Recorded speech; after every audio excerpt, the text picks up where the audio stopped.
Bonjour à tous, bienvenue dans votre journal régional Provence-Alpes-Côte d'Azur. Dans l'actualité ce samedi, les dernières heures avant le déconfinement, y a-t-il déjà du relâchement? Pas si sûr, ce matin en tout cas sur le Vieux-Port, les Marseillais disent rester prudents. Nous serons également en direct avec Laurent Verdi à Nice, où les commerçants s'activent pour la réouverture des magasins. Au sommaire également le MUSEM. Lundi, il restera fermé pour une durée indéterminée. En attendant, il propose de récupérer vos objets de citoyens confinés. Cette collecte pourra donner lieu, qui sait, à une future exposition. Dans 48 heures, fini les dérogations à imprimer ou télécharger. Les Marseillais en selle, les vélos en libre service seront gratuits dès le 11 mai prochain. Et pendant tout le confinement, notre émission Méditerranéo s'est intéressée à la manière dont nos voisins ont fait face à la crise sanitaire. Aujourd'hui, cap sur le Portugal, avec plus de 27 000 cas confirmés et 1114 décès. Le pays, qui compte 10 millions d'habitants, gère plutôt bien la pandémie. L'activité économique est même repartie en début de semaine dernière. Le point avec Yannick Aroussi, on se retrouve juste après. Lundi dernier, certains commerces ont pu rouvrir au Portugal en suivant des règles très strictes. Le port du masque est obligatoire dans l'espace public. La vie reprend lentement, comme nous l'explique Rafael Santos, conducteur de tramway à Lisbonne.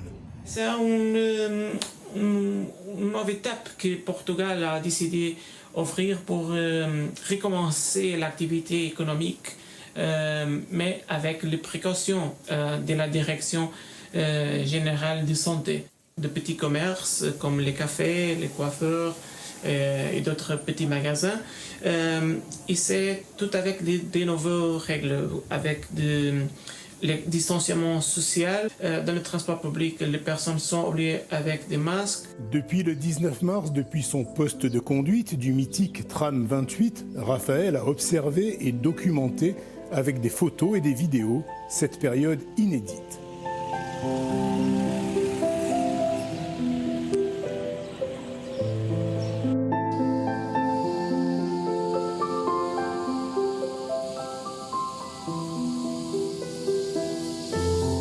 Aujourd'hui, il n'y a pas de tourisme, les rues sont désertes, il n'y a pas de vie. C'est des images que j'ai jamais pensé regarder un jour dans mon travail. Avec le 28, c'est le tramway plus recherche du monde, avec beaucoup de tourisme. Lundi prochain, les écoles rouvriront à leur tour la deuxième phase d'un plan de déconfinement qui devrait s'étaler jusqu'à la fin mai. On poursuit avec les entreprises face à la crise. Nous avons rencontré un savonnier du Vieil Antibes. Le savon en ce moment. L'information régionale continue bien sûr sur Internet.